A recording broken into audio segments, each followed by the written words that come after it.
So, all right, we'll get that done in just a second here. I'm going to drop that. I'm going to do this, and I'm going to hit start.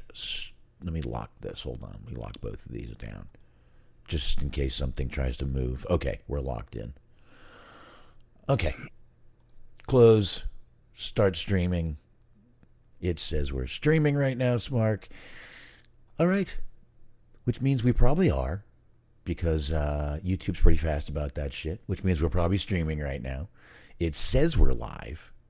Do we trust it? I mean, does anybody really know whether or not we're truly live?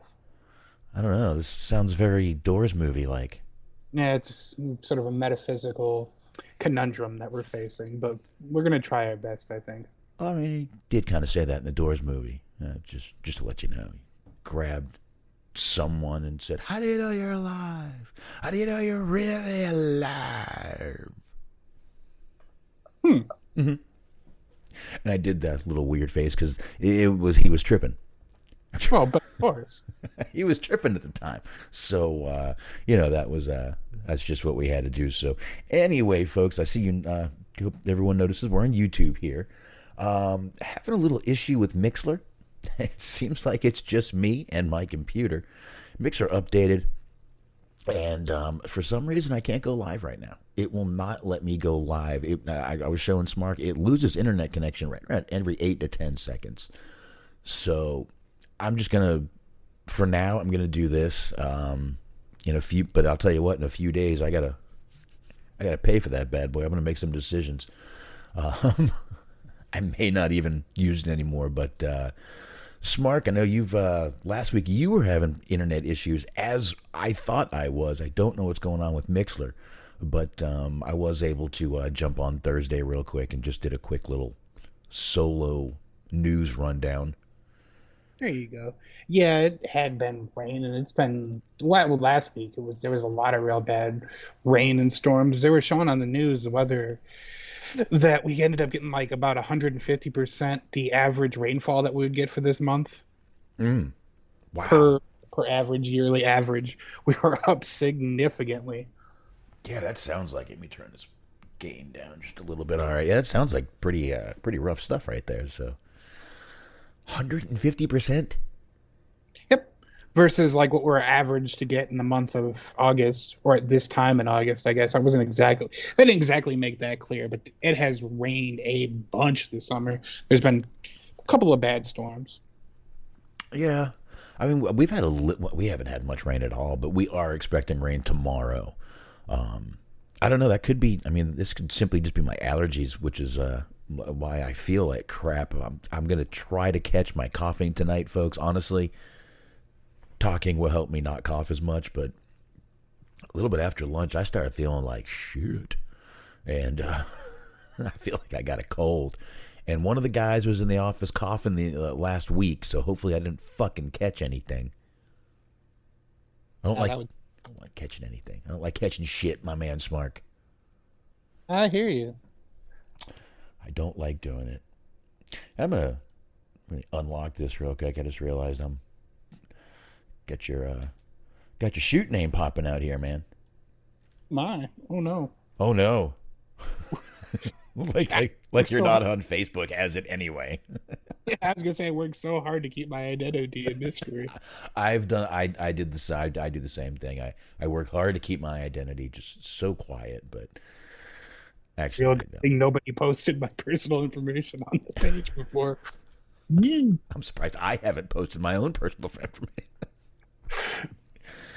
I get pretty stupid sometimes, as we've all figured out already in this. But anyway, that should have fixed it. I don't know why I did that, but it's like they can rewind a few seconds if they really want to know who you are. Oh shit! All right, folks. Anyway, that is Mr. Smark Wahlberg over there. This is Wrestling Outlet. Don't mind that it says Dirt Sheet Dudes up there for you YouTubers. I'll change that. I didn't even think about changing that part of it. Didn't even think about it. Sorry. But anyway, I guess we can get into some wrestling. I don't really know what else we need to get into. Actually, you know what, Smark? Well, I guess we can rattle off the plugs real quick, I guess. Which we'll do at the end. Yeah, let's do it. We're sitting here, we're talking, we're already in the middle of stuff, but I guess I can close down Mixler. Not gonna need Mixler. There's one program we can stop right there, but I'm gonna go ahead and put the link to this in here, so you guys, if you want. I don't know why it keeps disabling my chat, but it keeps doing that, so I don't even think it matters at this point. Then I'm not even gonna post it. I don't know why it disables the chat in the chat room. I'll figure it out later. Anyway, we've got a few things to get into tonight. Smark hasn't been as busy as other news weeks the past couple months with, or past month with Vince McMahon being Vince McMahon. I don't know what else to say, but that brings me to my first thing that I want to get into here, Smark. John Cena was at the Comic-Con in Wales, and he took part in a Q&A session. And one of the questions, the great age-old question, what would your Mount Rushmore of wrestling be? You got any ideas who he might say? John Cena? Mm-hmm. Yeah. Yeah, I think John Cena would actually also pick John Cena. Let's see. We'll say that he didn't. We'll say that he's humble. We'll say Flair, Hogan. Good picks. Good picks. Rock? Oh, good pick. Let's see, but the fourth one, that's a mystery. Stone Cold? Ooh. For great picks of someone to of all four guys that would go on a Mount Rushmore. Absolutely, they could. Absolutely. Not exactly his response. He said, I would change the monument, Cena replied, to the obvious surprise of many listeners. He said, I would make it one person, and that face would be Vince McMahon. I'd be there for that. I'm not kidding. Obviously, this didn't go so well for him on the old online with we know what old Vince McMahon's going for. I mean, he said a ton of times. He said it on Howard Stern. He said it on pretty much every interview people ask him about Vince. And he praises the guy, which it's fine, but has he been shut out of the news for a while that he didn't see what was going on? This was not going to go over well at all. I don't know if they were reporting on this in China. I think he only watches the Chinese news these days. Well, this says he was in somewhere in Wales. Okay. So he was in London, somewhere in London. I'm no geography guy. I think Wales is in London somewhere. There's probably whales in London. Maybe. Do they have beaches and water there? It's pretty rainy and shitty. I don't know. They probably have an aquarium. Oh, aquarium. I like aquariums. I have an aquarium. Wales in I do. England. There you go. England, London, whatever. It's all the same shit, right? Is a country that's a part of the United Kingdom.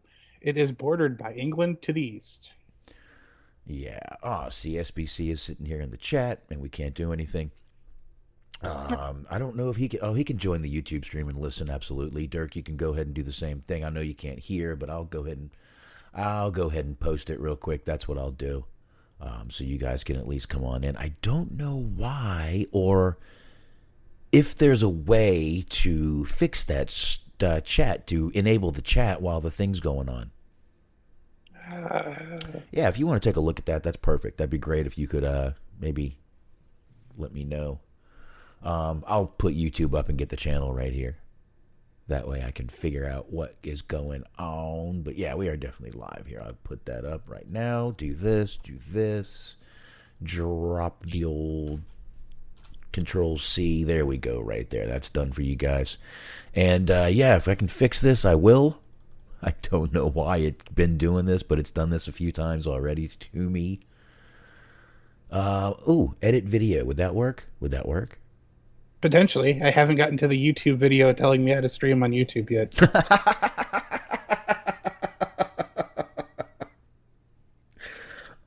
me see. I just hit edit video. Let me see what'll happen when I go into there. All right, let's see. I see. I don't see. I don't see. Show more. I don't see chat. I see settings. I see settings. I like settings. Yeah, it's going to be in the stream settings tab if you get to that. All right, channel. I see channel. I see my channel. Advanced settings. Defaults. Oh, did I default something? Probably. No, Just no, double- no, no, no, no, no. Nothing said. No, no, no, no, no, no, no, no. Oh, hold. Okay, I need to allow all comments. That's probably what it is. It's probably just so you perverts couldn't come in here and get on my channel. Let's see if this works. Okay. Might need to refresh real quick, folks. Just get on my channel sounds a wee bit perverted. Well, as well. it was maybe it was. Let's see what happens here. I don't really like doing this live on air and on YouTube, but we'll see if we can fix it real quick. I can't do. Somebody's listening to this. We're forcing somebody to listen to this. That didn't work, by the way. No, didn't work at all. Didn't work at all. Not at all. Not at all. And I really need to fix I need to do some work in this YouTube thing. But anyway, this is our first time on, so what are you going to do, folks? Or really, what are you going to do at this point? If Smark lets me know how to do that, we'll figure it out from this point. I'm just going to keep going on. But yeah, so yeah, I guess, Vince is his choice. It's a pretty good choice. I'll tell you, this might be a little weird, but I wouldn't even make or even attempt at this point to do it. Put on a Mount Rushmore, because if you carve someone in stone, you're just going to find out they're a scumbag later down the road, and it's just not worth it anymore. Mm-hmm. Let's just not carve people in stone anymore. How's that sound? I like that. Yeah. Don't freeze people in carbonite. Don't carve people in stone. Oh, no, we should freeze people in carbonite. What's wrong with that? We want, Poor Han Solo. What's wrong with that? I'm assuming he got frozen in carbonite. I don't remember anything from Star Wars. I watched it once. I think it was carbonite. I think you're right. I think that's exactly what it was, actually. I think you are correct, sir. So yeah, I'm still just kind of working here, trying to figure everything out with this YouTube thing. I just don't know why I'm sad that we don't have a chat. It makes me sad. It does. Makes me sad. I'm in the process of trying to fix that. We'll see. Yep. So, all right. Yeah, you see if you can do it. But anyway. Anyway, let's get into something else here while we're at it, Smark. You didn't shoot anything over to me, but anyway. I have the tabs open. I can set up your way in a moment here. All right. Whenever you you can turn the live chat off anytime, even after the started. From the top right, click Edit Live Chat, Enable Live Chat. Okay, let's go back there. Thank you, SBC, popping that shit up. All right. Yeah, and the link to the video he sent also has a pretty lady in it, so good for him. He's really helping out. All right, from the top right, go to Edit. I'm in the top right. Where am I here? Recently watched. Okay, go to Edit. I'm on the top right. I don't see Edit. I wonder if I got to go to YouTube Studio. Maybe. Perhaps. All right, let me see if I can do that. Let's see what happens when I do that, folks. I'm in there, and that I'm going. That didn't do dickle. All right, let's try where I just was there.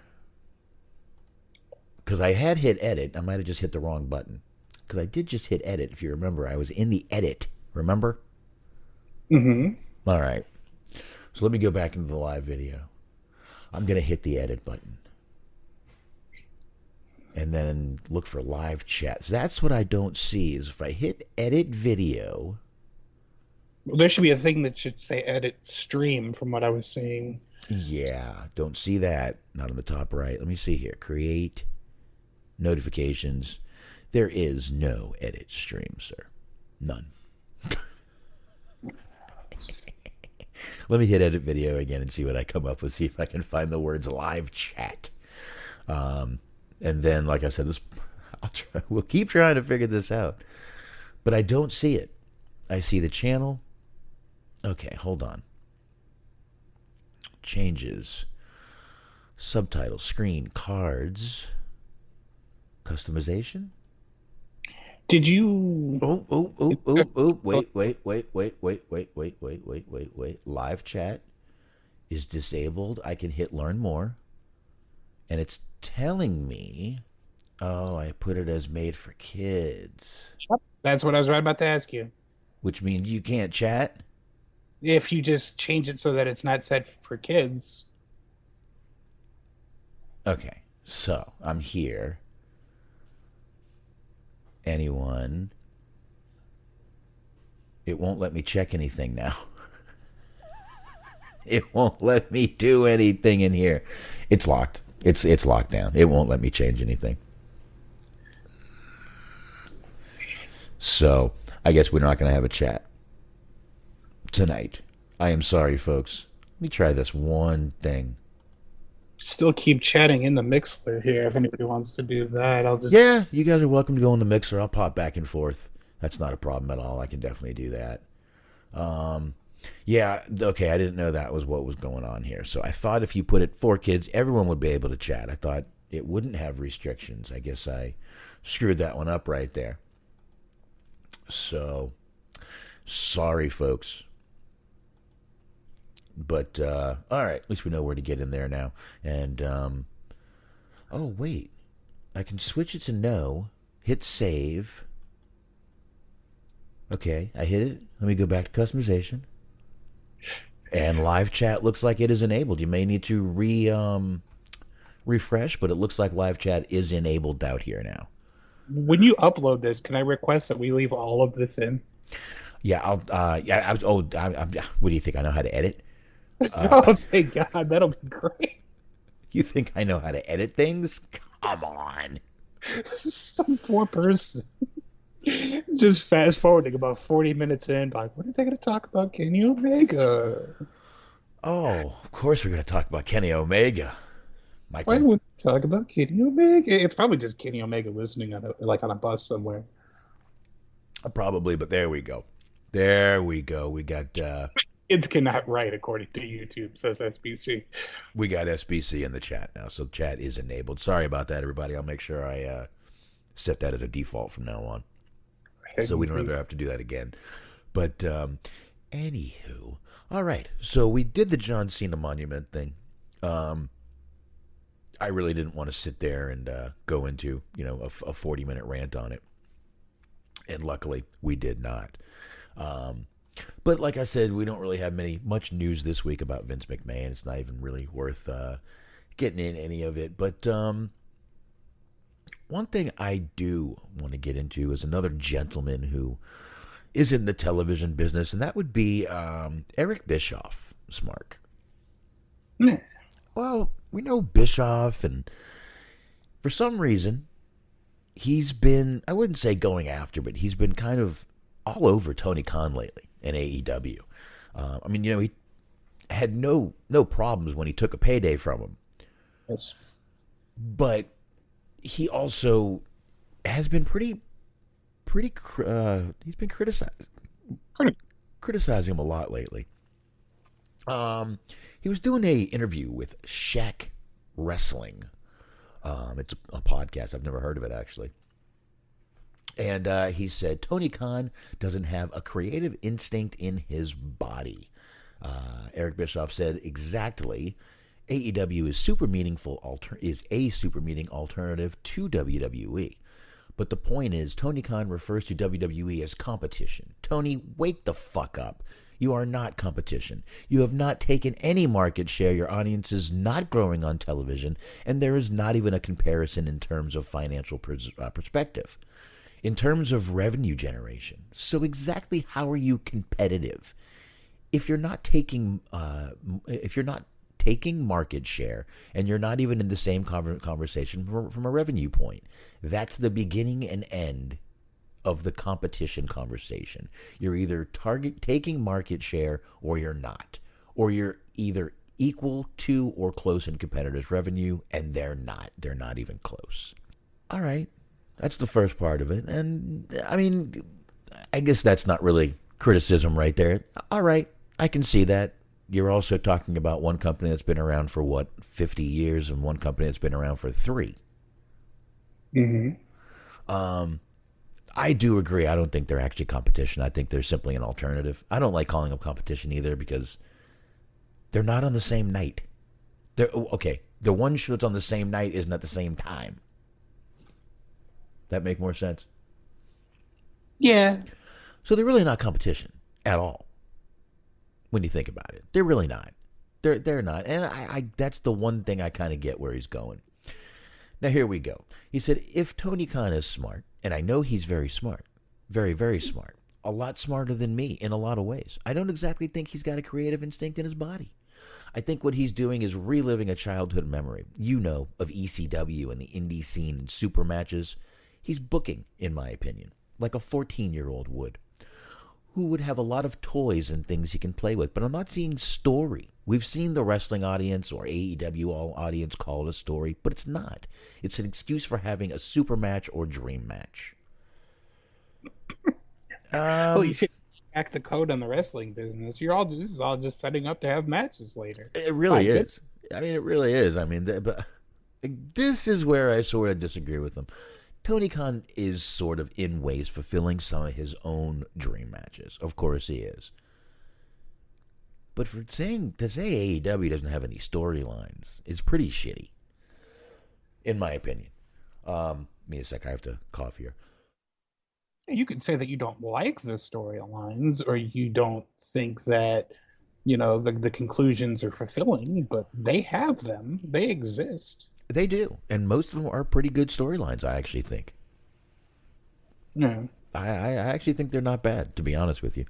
I'm glad you guys are hoping for porn bots. Trust me, they'll be in here soon. I get them all the time. The porn bots will be here. But, yeah, I mean, at times maybe he is, but, I mean, all right, let's be honest here. I mean, Eric Bischoff isn't exactly this huge producer that's out there taking markets either, is he? I mean, unless you're going to tell me that let's see, who was his first one? In 2003, he produced Girls Gone Wild live from spring break, starring, you ready for this? Jonathan Coachman as one of the hosts. Ooh. Nydia. Yes. Stacy. Not one of the participants. No, Stacy Keibler. Again, not one of the participants, sadly. Josh Matthews. Ooh. Test. Oh, boy. Snoop Dogg and Tori Wilson. I remember back when this came out, he was taking all kinds of markets. He was stealing them everywhere. Remember? You remember that? You remember that? Do you? Mm-hmm. Yeah, me neither. I don't remember that either. Or was it Billy Ray Cyrus, Home at Last? No. How about the Butlers in Love? No. Ooh, here's one that started really taking those markets over. Hulk Hogan Celebrity Championship Wrestling. Oh, no, that only made it one episode. No. How about Party Monsters from Cabo? No, that only made it 8 episodes. Confessions of a Teen Idol. I mean, come on, you're getting all these teens together, these former actors and actresses like Scott Baio. No, that only lasted. Yeah, also 8 episodes. Yeah. Hulkamania, Let the Battle Begin. Remember that one? No, you don't remember that one either? I'm just impressed that we've managed to talk about Girls Gone Wild and Scott Baio all in about the span of 5 minutes. How about Biggie Z Brides from 2011? Remember that one? No. Oh. Hold on a minute. Are these brides from New Orleans, or are these big easy brides? Sort of flirtatious. I'm assuming they're from New Orleans. Go ahead and check this out real quick. Oh, you see, there's not even on this one. Not even a synopsis. This is one of him and Jason Hervey shows. You know, WCW was already in play when he took over. Yes, he did well for a little while. He also had a great roster. It was a different time. It's available on Pluto TV, apparently. Oh, well, folks, just in case you're looking for anything else that he is going to produce, it is the Untitled Hulk Hogan biopic that has been announced. Let's see. Big Easy Brides. Reverend Tony Talavera and his wife Luann run the only quickie wedding chapel in the French Quarter. Oh, there you go. Staff, they'll take on some of the craziest weddings you've ever seen. Southern style. Yeah. Okay. 4 episodes apparently, maybe more. Let's see. Yeah. I see that. Well, not many episodes. Running Wild from Ted Nugent. Ooh. Now I do have to mention this next one. I actually have seen Posse, Young Guns of the PBR. I actually think that's on Pluto too. No, it has to be. Or maybe no. I think it is Pluto because I believe. It might be Zumo, because I think Zumo has PBR channel. Well, maybe someday it'll be on Pluto. I'm sure it will be. But I've actually seen that. I've said before, I'm a fan of rodeo and rodeo riding and bulls. And oh, it's the bulls and blood. It's dust and mud. It's the roar of the Sunday crowd.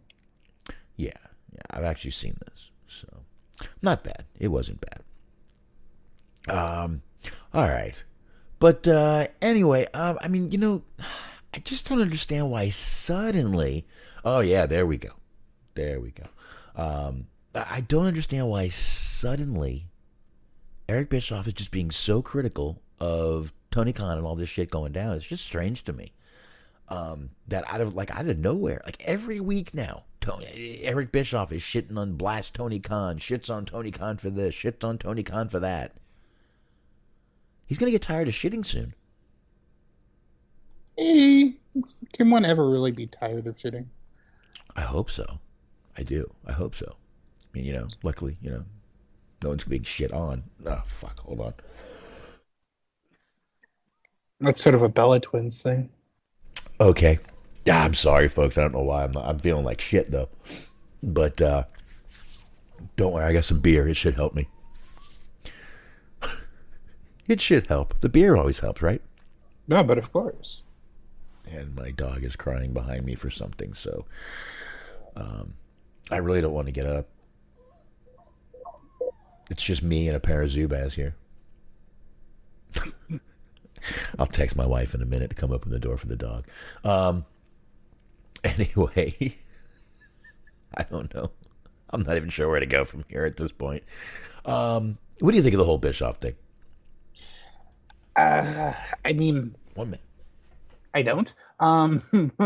But that being said, the competition thing is kind of interesting because, I don't think companies are ever really competing against each other anymore. They're just sort of competing against whatever show is on their network. Like if they can do good numbers on whatever time slot that they're on, whatever day they're on, versus what the network could put on in place of that, that sort of determines whether or not they get to keep their show. It's not so much one company versus another company anymore. But the idea that all of these storylines are just made so that they can lead up to a match, that's what wrestling is. What the fuck are you talking about? That makes no sense. So I don't know. Eric Bischoff is kind of like Cornette in the sense that he'll kind of play ball or play nice with whatever company's giving him money, and then when they're not giving him money anymore, they're shitting all over him so they can be controversial and they can make money that way from people that'll give them money to hear their unfettered opinions, to hear them shoot. Whatever, who cares? I just thought it was funny. He was sitting there oh, Tony Khan's very smart, very smart. I mean, he's booking like a 14-year-old, but wow, what a brain. I mean, wait, what the fuck are you doing? Wait a minute. It takes real genius to rip off Paul Heyman, but he's a good guy. He's a real smart. Oh yeah, did you see Tony Khan? So that's the person he's most compared to. He's like a Paul Heyman? I mean, depending on what way that comparison is being made, that's not always a compliment. I mean, if Danny DeVito said that, I'd be like, yeah, I get it. But Tony Khan, it looks more like Buddy Holly to me. Oh man, I would love to see that movie. Like if they just made like Monday Night Wars the film and they had Danny DeVito as fucking Paul Heyman. Oh, there you go. Should get Vin Diesel to play Danny DeVito. I don't know why. Play that's Danny DeVito. How about that? God, I don't know what. I'm very tired tonight. But anyway, all right. Yeah, I just. But you're right. He's just given like they're like backhanded compliments, and then he immediately goes in for the kill. It's like, dude, what are you doing? It's funny to me, but like I said, if Bischoff offered him a payday, I think we all know he'd jump at it. I 100% believe he would immediately jump at any payday he could get. So I'll jump at a payday bar if you leave it out in the street. shit, I like payday. Hell yeah. That's good shit. You got the sweet, the salty. That's why I like them. Like version of that, like the smaller size version should be called like pig slip. Severance pay. Severance pay. Severance package. Mm-hmm. Firing day. Which are probably my two least favorite words when put together is sever and package. Yeah, well, severance. Yeah. Like severance package, not fun. Severin package, Dan Severin's package, not awesome, not good. Okay, you're going way off track with this. Okay. You lost me at Dan Severin's package, and Severn, it's all the same. It's all what's the name? You lost me at Dan Severin's package, and that's where I'm stopping. You're not in the mood to enter the lion's den? No, I don't want to go near the fucking lion's den. Which is also the name of at least one adult bookstore. I don't know if they were like a franchise or not, but there was one called the Lion's Den. There you go. They have Ken Shamrock coming in? Coming in, indeed, yes. Oh. Yeah, he was working the glory hole. Wasn't Tito Ortiz was a Lion's Den guy, wasn't he? Probably. I think he was. I'm pretty sure he was one of the Lion's Den guys. I used to like Tito. I did. He makes a hell of a vodka, I'll tell you that much. Fucking movie was I watching where I saw him? A bunch of MMA fighters were in it. I can't even remember. I can't remember. I watched a bunch of movies over the weekend. He was in that. He was in that the movie with DMX and not Spike Lee, whatever the fuck, the Asian guy who wasn't Jackie Chan. Jet Li. There we go. Spike Lee and Jet Li are two entirely different people. Yes, they are. I actually downloaded all of the Death Race stuff, and there's one called Fast and Fierce. It was from 2020, and I'm interested to see this one because I think it. Let me double check here. I think it had DMX in it. Fast and Fierce. There we go. It's the fourth installment or the fifth maybe of Death Race. It is. It's DMX is in this movie. I watched the first one. I'm out of the loop on the other four. I've only seen the first one too. It's actually on Hulu. I've watched that Death Race. That's a good one. But I'm definitely gonna have to check all these out. And I also got all the Taken movies. I haven't seen them, believe it or not. I see. So I'll check those out as we're going here. But I don't know. I just thought I would mention that movie. And what did I watch last night? Life. That Eddie Murphy, Martin Lawrence movie. Mm-hmm. That is one of the funniest movies. Eddie Murphy, when they're finally old men and they're just sitting there, Eddie Murphy and Martin Lawrence are so fucking funny together. They're great together in that movie. I love that movie. And Bernie Mac is in it. Anything. I wish I could you, but I haven't seen this movie, so that's about the best I can do for you. Oh, you haven't seen Life? I have not seen Life. If you got Hulu, check it out. Perhaps. It is on Hulu, and it is a really, really good movie. It's Martin Lawrence and Eddie Murphy, like I said, but you got a ton more people in it. Guy Torrey is in it. Fucking Jesus Christ. Ned Beatty shows up at one point. Jesus Christ is in the movie? Huh? You said Jesus Christ. He's in there? No. Heavy D is. Okay. I'm not sure if that makes any I feel like I already bordered on sacrilege enough by the first comment, so I was just gonna not say anything after that. Heavy D has a part in that movie. It's a really good movie, though. They go to a. It starts out in the 1930s, and I think it goes about 50 years. But it is a really, really good movie. It's got some pretty emotional times in the movie, but it does turn out pretty good. Excellent. It does turn out to be a pretty fucking great. It's a really great movie. Like I said, when those two, they end up being old men at one point, and they are so funny together. It's hilarious. It's a great movie. It's not that long either. It's only like an hour and a half, something like that. So, easy movie to sit down and watch.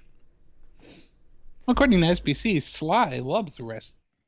Old Sylvester Stallone, just big old wrestling fan. Really? I guess. I'll take his word for it. I did not know that. Is that the Sly? That is the Sly we're talking about? Well, it's either him or the guy with the Family Stone. Oh well, I could see Stallone liking wrestling. Oh, he picks up the guy, throws him over there, throw him over there. Probably pretty big on the Ahmed Johnson promos. What, like the dick promos?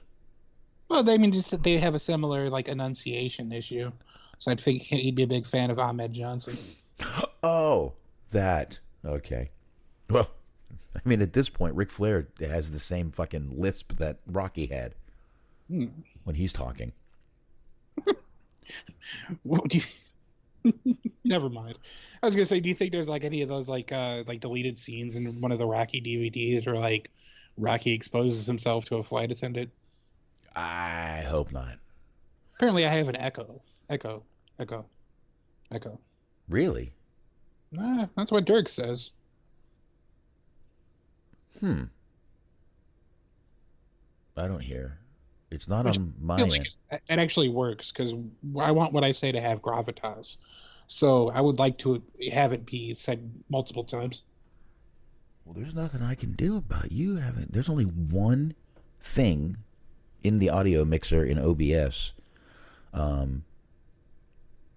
Well, I mean, if it's not working, we can. I mean, if he's got an echo, we can just take this down, and I've got the audio being recorded, so I wouldn't. If you guys can deal with it for a little while, whatever. I'll delete this later. But I got the audio being recorded on a totally separate thing, so have no fear, guys. We'll have a copy of this.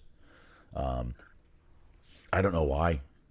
I have no clue why you're echoing. It could be because my video is completely locked up over here for some reason.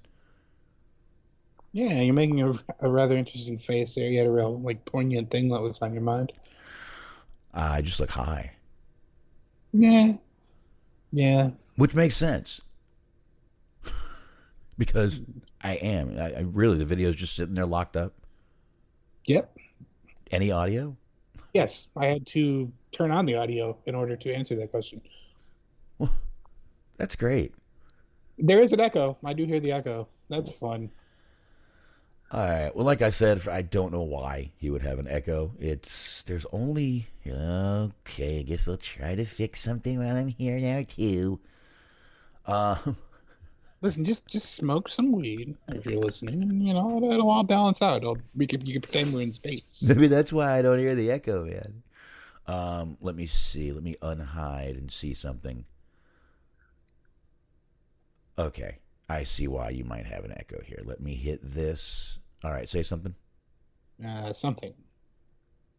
All right, that might have gotten rid of it. So, now as far as my video, I don't know when that's going to unlock itself. But that should have gotten rid of your echo. I'm trying to talk for a second and see if it got rid of the echo. Well, I'm going to turn my camera on and see if my video shows up. Yeah. There you go. Right now, nothing's popping up. But that should have gotten rid of the echo. That's better. Is it's better, or you got it fixed? Yeah. Sometimes I'm smart. Sometimes I'm just me. Oh yeah, I forgot they can't see me, but you can. So maybe stop rolling my eyes. Gonna go ahead and turn video off. I wish I could do something with this video. I don't know why it's not working. That's fucked up. It's gone. Okay, Huh? yeah. No more. Yeah, 100. All right, the echo is gone. I got that figured out. Yeah, thank you.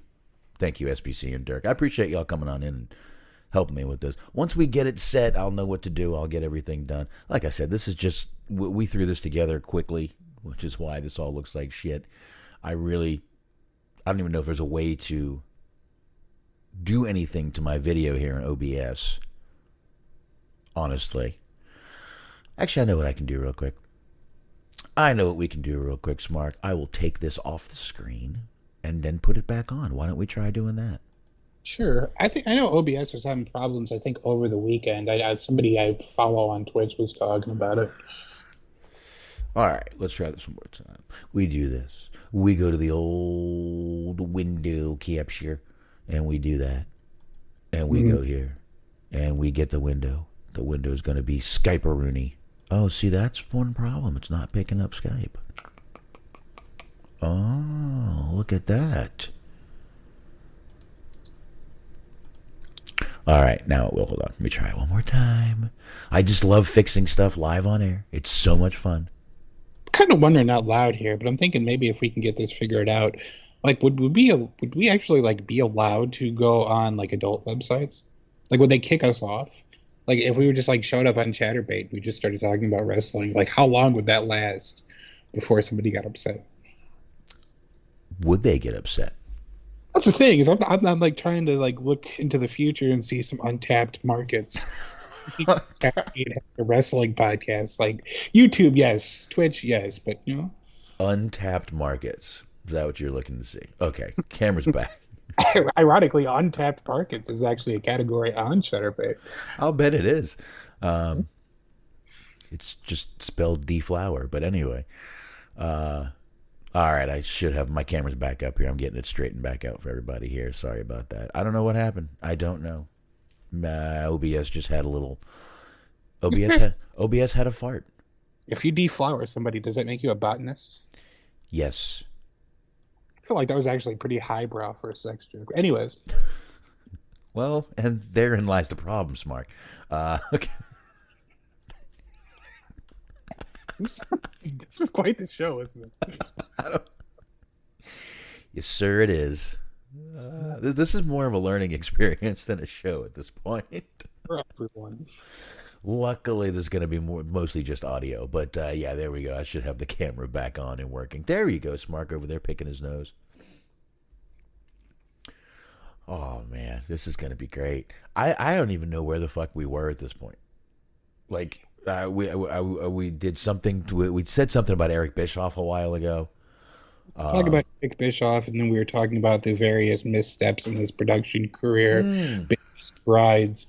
Then we started talking about movies that are on Pluto and Zumo. I've got more Eric Bischoff here. Hulkamania, Let the Battle Begin from 2009.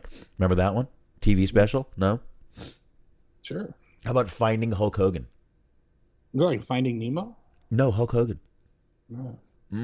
2010. I don't know if you've noticed, but there's a lot of Hulk Hogan stuff in here. It seems like he's relying on someone's name. Now, the one show he did, which had 17 episodes, was Hardcore Pawn Chicago. So, that one you might have even heard of.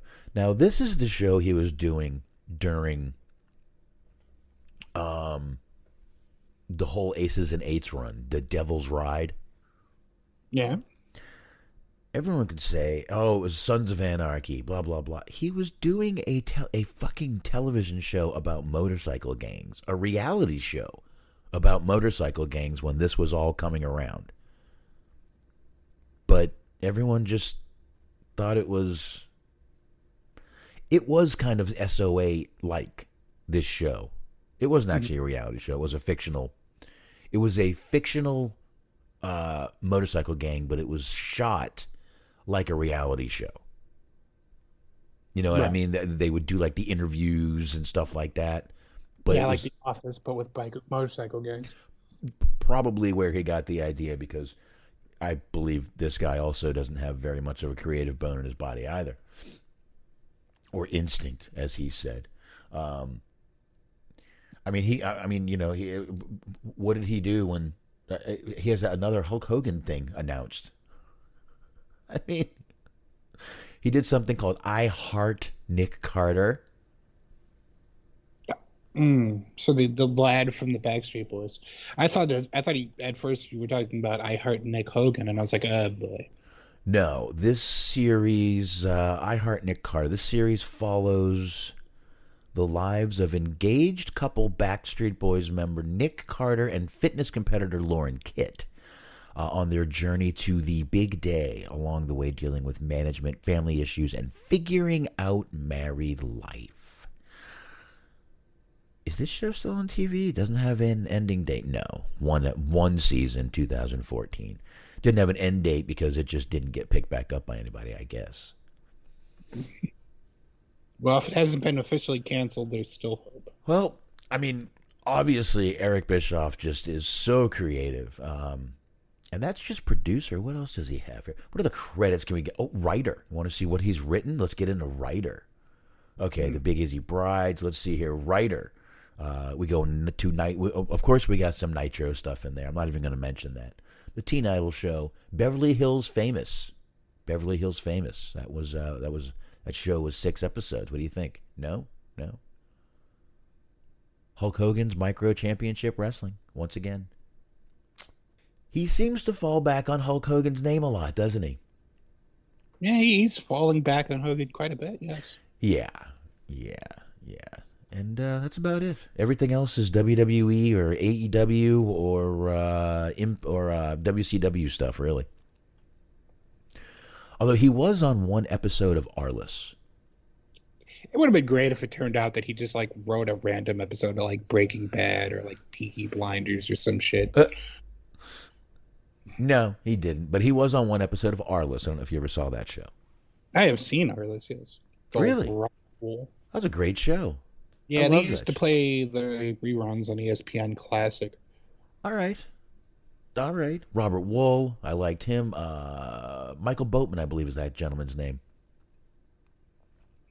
He was in an episode. Oh, Sandra Oh. Michael Boatman. But anyway, all right. I mean, it's also on Grey's Anatomy. Just wanted to show y'all how successful Eric Bischoff can be without Turner pulling the money in for him. Because let's face it, that's what he had at WCW. He had Turner pulling all the fucking money. He had unlimited fucking cash. If you have that, you can do anything. I think for as long, what do we got, AEW, 3.5 years? Pretty much, yeah. I think they're doing fucking goddamn good. And I had a little, I don't know if you even listened to the quick little hour show I did last week, but I had some stats about young people and the exact demographic that wrestling is going for, leaving the internet leaving cable, cutting the cord in droves. It was like almost 90% of people in that exact demographic prefer to use the internet over watching television on an actual television or a cable service. Yeah, that's not surprising. So we all need to chill with this rating shit. Ratings. Oh, fucking Rampage is getting shitty ratings. Oh. AEW, bad ratings. Oh, no. Who cares? I don't care anymore. I even said last week, I think that really, month by month, we, as wrestling fans, really shouldn't give a shit about him anyway. But I think month by month, we should care less. We really should. It shouldn't matter.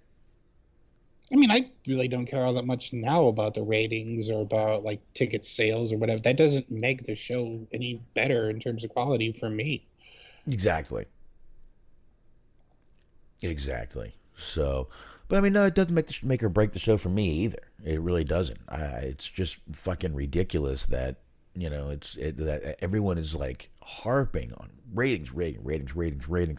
No, I just don't see it anymore. I think we're coming into a different day and age where pretty soon ratings are just going to be.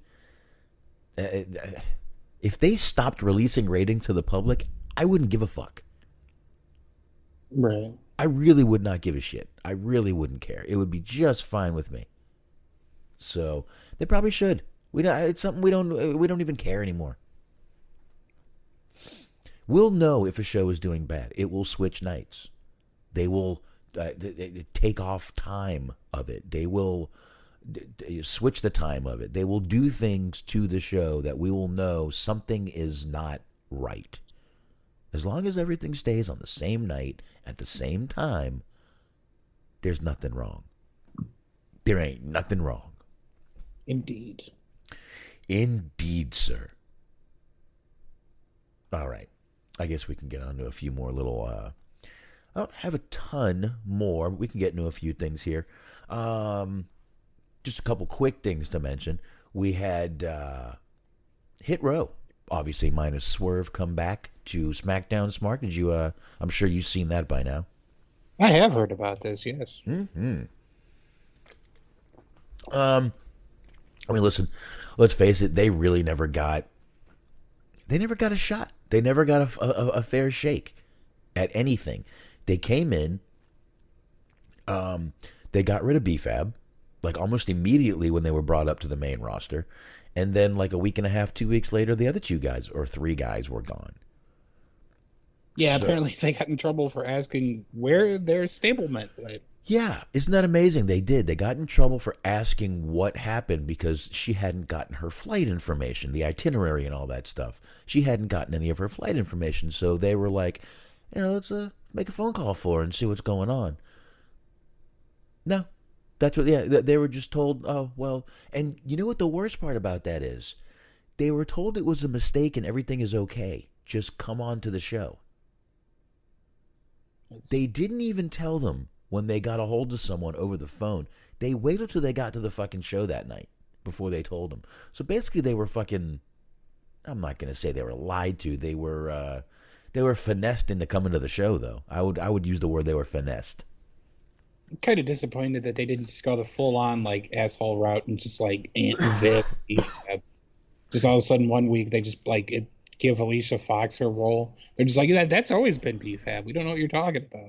What do you mean, where's BFAB? There was never a BFAB. That really would have been hilarious. I would have fucking loved that. I might have started watching if they did that. I might need to start watching again now. I'm seeing a lot of people are having a lot of good things to say about the show, which is good. It's getting better. Getting better. Getting better is good, and I think it should show that Vince is involved a lot less than people are still thinking. Listen, I would love to think Vince is still somewhere in a fucking dark corner of the arena, still making decisions. It's a publicly traded company.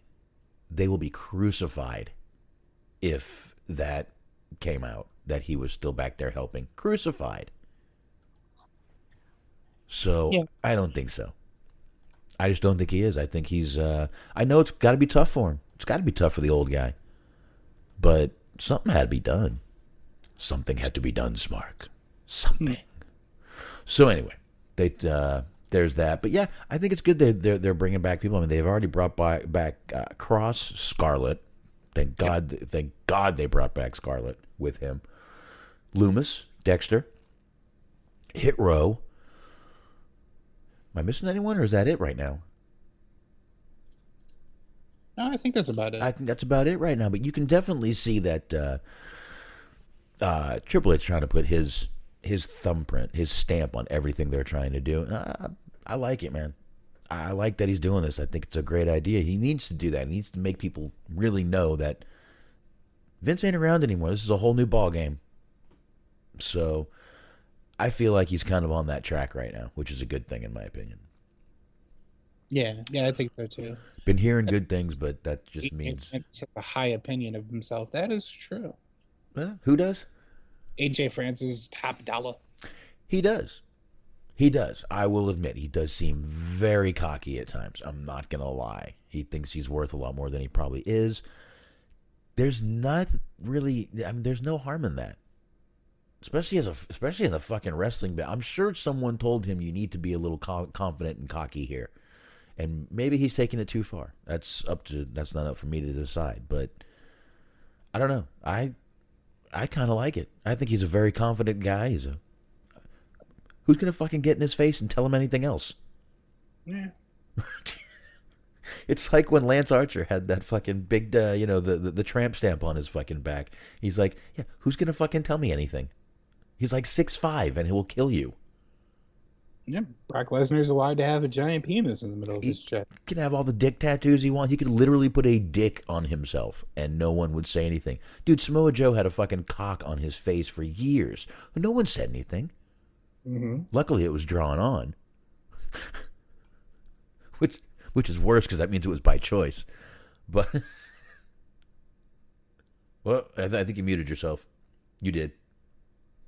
Yeah, it just means that he fell asleep at a frat party. Exactly. That's what happened. He kept falling asleep. He kept passing out at the party and coming into work the next day. Mm-hmm. I would love for him to do an interview and say, yeah, I didn't know I had that thing on me ever. I would just go and party with the guys, and next thing you know, I'd wake up and go to work. Yeah, I just never knew it was on my face. Yep.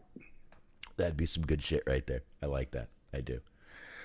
All right. Anyway, don't really need to get too much into that. That was just kind of something I wanted to mention. But Smark, since we're talking about, I mean, people coming back, things like that, I would say one of the bigger stories this week is that Brandy Rhodes, that's right, wife of Cody, has started doing some house show wrestling. And she's been at the Performance Center. Smark, she's working on it. Are you ready?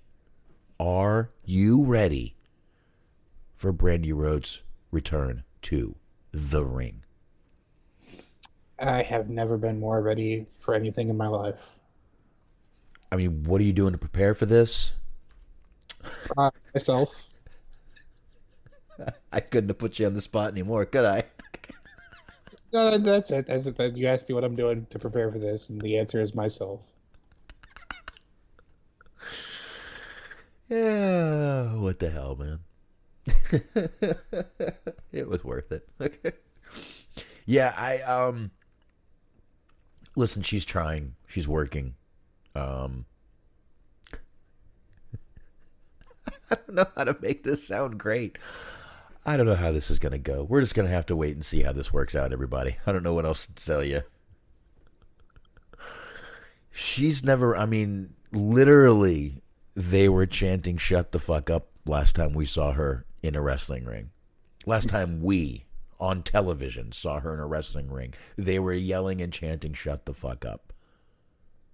Yeah, in 2022, as sensitive as everyone is, you basically just had like Dan Lambert out there just calling her like a filthy slut and getting like these like giant face pops.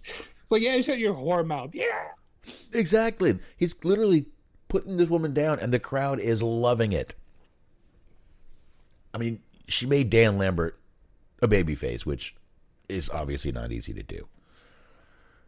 Anyway, thought that was pretty crazy stuff right there, man. But all right, let's what else do I have here? I'm not going to sit here and shit on Brandy Rhodes the whole time. All right, got two more little things. No, one's not that little. One's kind of a little different here. But so I guess there was a Fightful Select had put out an article that there was an AEW talent who is under contract and was contacted by WWE corporate or some higher ups in the company to possibly switch companies. I don't know if anyone knows, but technically that is illegal. That is contract tampering, I believe the name of it is. I think it happens more than we than we know. I think it's kept quiet a lot more. This person seems to have gone to the higher-ups in AEW and told them that he had been contacted by someone in WWE and that he had told them that he is happy with their current spot in AEW and not interested. A lot of people are saying it's Cole. I don't know. I don't think they would care to have Cole back. Well, I mean, do we need another little guy back? No. No, we really don't. I'll be honest. I think it might be Kyle O'Reilly. Well, I think you could just say the same exact thing you said for Cole then. I realize that, but Triple H was very high on Kyle O'Reilly. We know that. So I think it might have been him. No, like you were saying, I'm pretty sure this shit happens all the time. So let's ask the real question here. Do you think that they put this out there, that they told AEW management that WWE was getting in contact with them, whoever this mystery person is, in order to drum up their asking price? That could be. That could be. You're really fucking hedging your bets if you're like, they asked me to come work for them, and I was like, no way, guys, I love it here. It's like, all right, you just burn that bridge. So if you're pissed off at Tony Khan in 2 months, you're kind of fucked there, bud. Oh, well, I mean, Tony Khan's so great. I love that there were stories a couple weeks ago about him being a problem backstage with his attitude. What? Kind of love how, like, I've listened to podcasts from a couple years ago, like one of which with Joey Janela, where he talks about like how great and cool Tony Khan is, and now it's like Tony Khan didn't ever want to talk to me, and then he fired me. It's like, yeah, it's funny how that shit works, huh? Yeah, they love you when you're making them money, and when you're not, they don't really care anymore. I mean, I don't know. Joey Janela wasn't exactly setting the needle on fire, if you know what I mean. If you just didn't say anything else after that, Joey Janela wasn't exactly. Like, yeah, fair enough. I probably should have left it there. You're right. I'm really having a hard time getting thoughts to my head tonight. I'm sorry, folks. I'm even drinking bubbly bounce. I'm even drinking caffeine. I think the beer will help once I crack one of those. There you go. It's like when you like when you're fishing, the fish don't bite until you crack open a beer. Well, fish don't burn in the kitchen. Beans don't burn on the grill? What? Yeah, fish don't fry in the kitchen. Beans don't burn on the grill. I just knew beans weren't burning on the grill. Took a whole lot of trying to enable YouTube chat. To get up that hill. Now we're up big leagues. 2 people are in our chat. All right. Well, like I said, no one knew we were doing this. I didn't even know we were fucking doing this. Indeed. I didn't know we were doing this either. Oh, shit. I hit my mic. I didn't know we were doing this. About 2 minutes before we were supposed to be on, and here we are. Yeah, so, I don't know. But we're getting a lot of good stuff figured out. See that? It's very cathartic. Got the echo gone. I didn't even know we had an echo. We got the echo cleared up. We got that. We're doing shit. And like I said, I'll probably delete this and I'll just leave I'll get the audio version put up in the morning. Delete all evidence. Oh no, the audio version, I'm not editing one thing. Perfect. That's going to be even better audio for the audio people to listen to. Us trying to fix the YouTube. I just sort of love the mental image of somebody like working out at the gym or something like that, or just walking through a grocery store, listening to like 30 straight minutes of somebody reading a YouTube how-to. Or some guy just yelling how to do it that knows. Fucking, good God, go to settings. Go to fucking settings. Settings! If only. Fucking idiot. Oh, now they're going to Google. What the fuck? Why the fuck are they looking at Ask Jeeves? All right. So, all right, I got a beer. I'm going to open it in a minute. But yeah, I think that they've been doing this a lot. I think they reach out to both sides, I would say, probably reach out to each side, see how much longer is on each other's contract, blah, blah, blah. This is very hard to police because you can't really tell someone, all right, well, you're not allowed to talk to this person or that person. You can't really do that. Right. But no, they're not allowed to, poach, basically is the word that, kind of what this would be. And no, they're not really allowed to do it. But again, you can sit there, have a conversation, and, you can bring up everything. And, you can... So how many ways can you ask someone how much longer you got on your contract? So when are you out of there? Right. Hey, so if you were to come back here, when would that be? None of that matters. This is done all the time, unfortunately. It's nothing they can police unless someone does what this talent did and go to the higher ups, which I got a feeling you're not going to get a lot of guys doing that. Eventually that's going to come back and bite you in the ass if you keep doing that. Yeah, see, that's a much better way to frame that.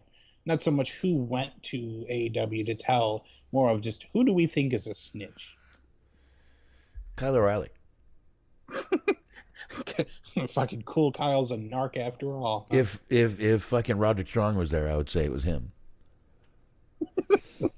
I like the idea of Roderick Strong going to Tony Khan and be like, WWE contacted me, and Tony Khan just looking at him and saying, no, they didn't. It's not Matt Menard. He's doing the Joe Pesci. Joe Pesci don't fucking rat on nobody. Mm-hmm. Hendry, you motherfucker. They got a pretty sweet gig at NXT. They basically paid them 4 years to just not do anything. I'll take that deal right now. Mm-hmm. Oh, there it is. It's open. Okay. I'll take that deal. Absolutely, man. But, all right. I guess we can move on from that. Smark, I only got one little thing, unless you got anything to bring on over, but I got one thing. WWE announced that they had brought in another NXT class, I guess, Performance Center recruits. 14 of them. You know what's missing? Talent. Wrestling, from their background. They have one wrestler, and not even a professional wrestler, amateur wrestler. Valerie Loretta, who people have been basically just putting out pictures of her ass. Yeah, she has a very, very fun OnlyFans. She does. That'll be very, very. I'm sure that'll be prominent when she's featured on television. 24-year-old Bellator fighter, black belt in Taekwondo. Badass. Not gonna lie. Tracy Hancock, renowned amateur wrestler. It was at the 2020 Olympic Games. Don't know. Doesn't say he placed. So how good is he? Maybe literally just at the Olympic Games. He just bought a ticket. He was there, who cares? But, so there you go. There's your one wrestler, with any experience in wrestling at all. There it is right there, Tracy Hancock. We have Alexis Elite, a former Miss Indiana. Now, I know what you're thinking. Whoa. I know what you're thinking. Oh, wait, I'm not done. Oh, please continue. Oh, please. She was on her volleyball team as a middle blocker, and she is a social media star. She is notably known for her viral Wonder Woman TikToks, as well, Smark, as hosting a cryptocurrency podcast called CryptoCast. Really dug deep for that title. So if you thought she was just a Miss Indiana, oh boy, are you guys mistaken. Dude, there's so much more. Wonder Woman TikToks, there's CryptoCast, there's volleyball. I'm done. So yeah, I'll have to go ahead and check this out when we're done. I want to get what her opinions on Dogecoin is. not just another pretty face is what I'm trying to say. Did she witnessed Indiana by just being the only one that knew how to read? Yes. Like she was just able to fill out the form. That's how she won. She was the only one that spelled her name correctly. By the way, I do have family in Indiana, and I've been there several times, and that's why I'm allowed to make fun of them as a state. There you go. There you go. Just that's how it works. We have Tiller Buckrot, 6'4", 305-pound, former offensive lineman, Tulsa University. Sound familiar, Smark, to you at all? Not at all. Tulsa. Not at all. Okay. It's Tiller Buttrock. Buckrot. No, I'm sorry, Bucktrot. Tyler Buckcherry. Love him. No, Tiller.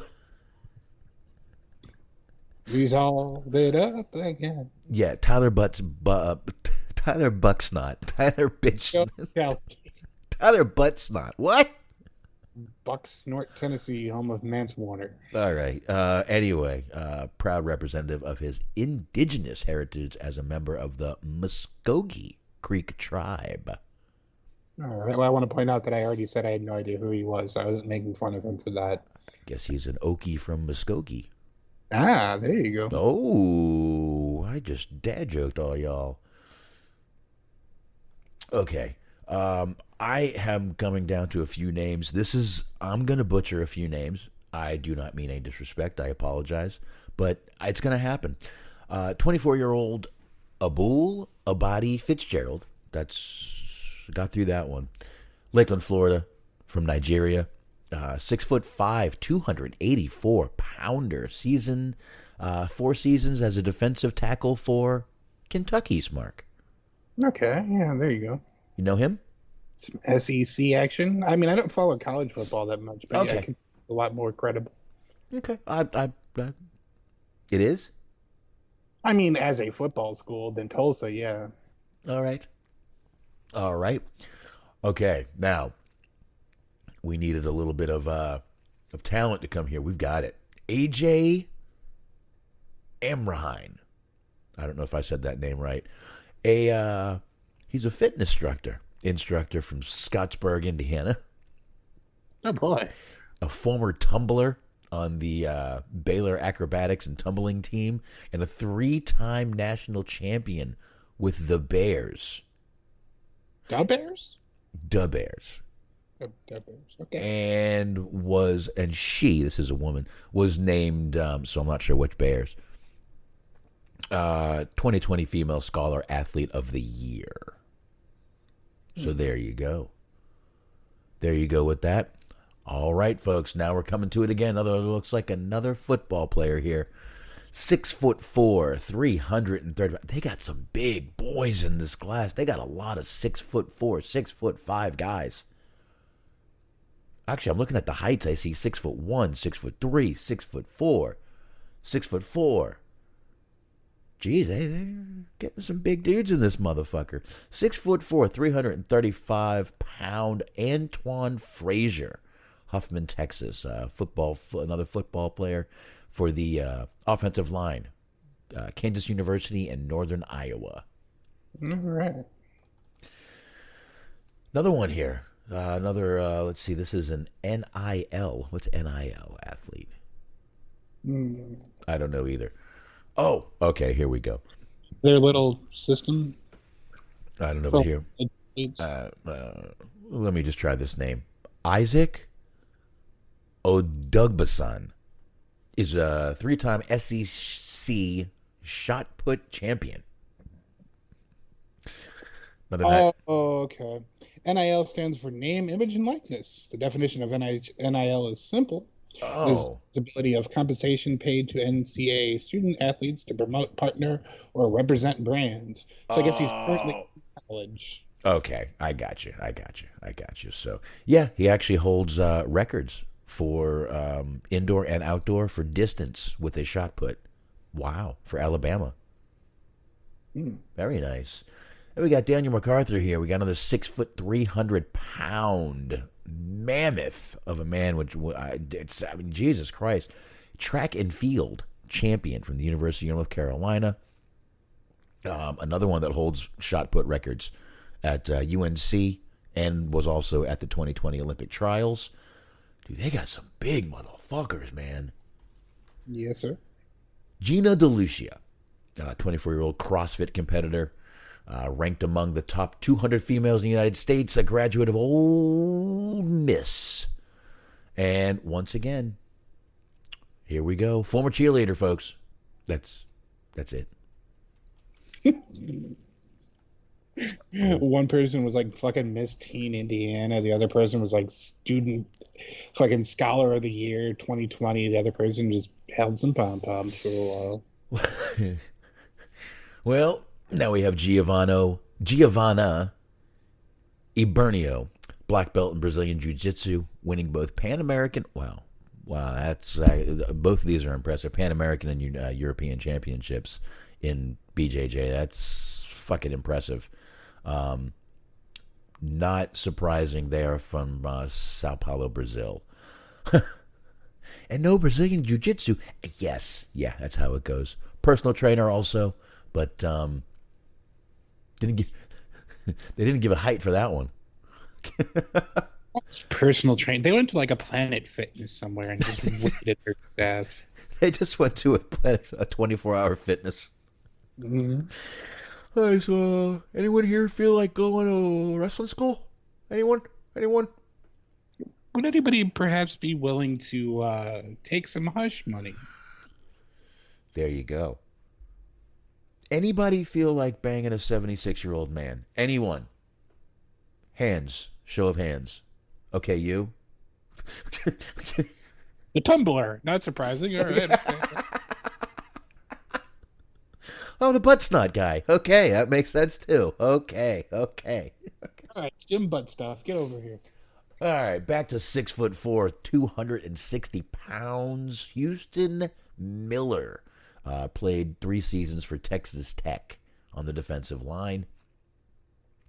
Caleb Balgard, multi-sport athlete from Fenton, Michigan, 6'3", 209. This guy's tall and lean. 24-year-old was a former baseball player. He was used as a utility hitter. Don't they call that guy like a backup hitter or something? Designated hitter, I guess, maybe depending on what division or whatever. Isn't that kind of like the drummer in a band just kind of sits there? No, that would be like the keyboard player in the band. Oh, all right. Because I was always told the guy that hangs out with the band is called the drummer. Unless you're Tommy Lee. Tommy Lee was just out there drumming with his cock. Get it? He posted a dick pic on Instagram, folks, which stayed up there forever. He posted it on Twitter, apparently, because this is a true story. My mom told me, hey, there's something funny I want to show you. Oh, God. She held up a tablet to my face, and it was a picture of Tommy Lee's dick.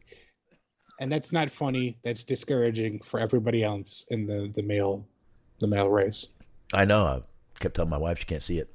Don't look. Don't look. Ooh. You think John Cena has that problem? I mean, you can't see it? I don't want her to see. Don't look at that. Pay no attention to that man's giant throbbing cock. What? I'm genuinely disappointed that he's never, like, drummed with it. You don't know that. I don't know that. But, like, he had the little fucking drum kit that, like, went, like, in circles. Like a roller coaster ride. It went, like, upside down and shit and spun all over the place. Like, that would have been a good way to end a show, I suppose. Someone did the rotating drum kit. He did. He honestly did. I've seen, like, videos. No, that was Joey from Slipknot. Yeah. I think Tommy Lee did it, too, though. Did he? I know Joey from Slipknot did it. I know that. The late, great I'm going to look at Tommy Lee, so it's going to take about 40 minutes before we actually get something that isn't his dick. Okay, yeah, don't hit fucking images. You're going to be sorry. You know what? Don't hit videos either. Jesus. Okay. Yeah, no images, no videos. Maps should be okay. Maps? I don't know. I wouldn't hit that one either. Just a map to his dick. Meanwhile, they left that up a lot longer than they should have on Instagram. I think there were a few women sitting around the old Instagram with their finger on the keyboard button going, should we hit it yet? Well, it probably takes a while for that to go down. That left up. Anyway, I think we've had enough Tommy Lee Cock talk for the night. Let's try to finish this list. All right, so we got another. We got 6'1", 310. Another big boy, Joe Spivak. Let's see. Out of Northwestern University. Native. Let's see. The native captain of the Wildcats football team. Interesting. He was also an offensive lineman. Won the Werfel Trophy watch list. The fuck is that? College football? Yeah, I've never heard of it, honestly. Me neither, which means we can just move out. Sarah Bear. Sarah Bear. What? It's apparently Tommy Lee's drum kit. It's like upside down. They built like a little roller coaster track on it. That's what I was alluding to. Okay, there you go. Go ahead and turn off screen share. There we go. Now I'm echoing. Oh, I'm echoing off your computer. Are you screen sharing? Yeah, there you go. I'm not echoing anymore. All right. If you screen share, don't share the sound, because for some reason it's bouncing me through your computer screen. And you're on. No, you're not on mute anymore. All right. Anywho, where were we here?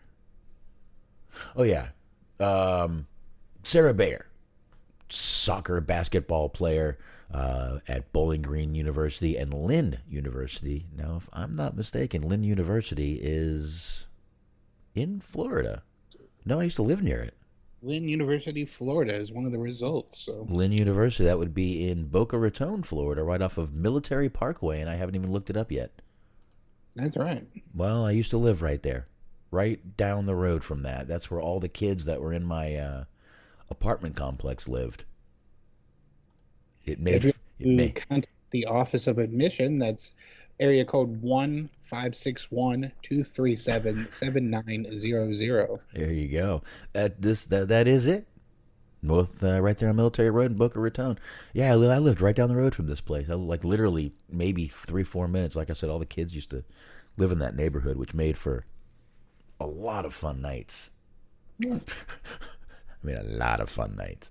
So that's sort of location, because from what I hear, Boca Raton is just teeming with old people. So it's like you get some college kids in there and just like they're kind of just down to fuck anything that isn't like 73. Well, it depends on where in Boca, because you've got regular, but like that area of Boca is a very affluent, rich. You've got a lot of country clubs and stuff around there in that area. Then you'll go east, and you'll go over the railroad tracks, and you're on Dixie Highway.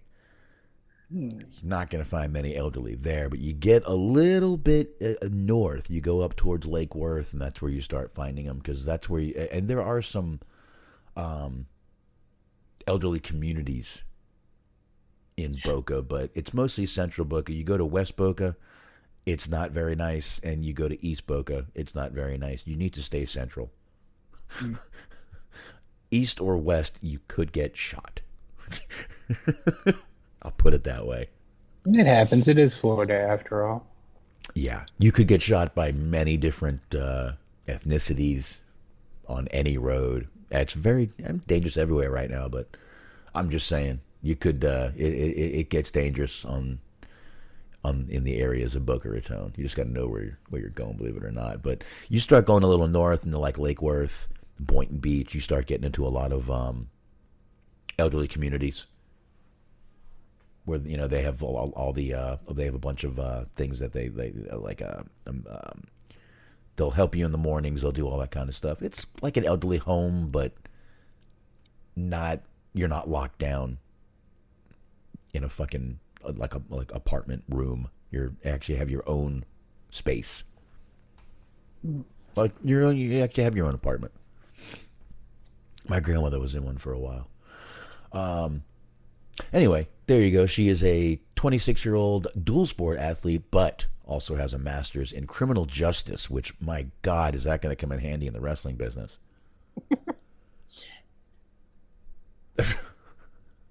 Maybe should have led with that in the interview. Well, I mean, if they rehire John Laurinaitis, she's going to need that. Mm-hmm. That's all I'm saying. That's all I'm saying.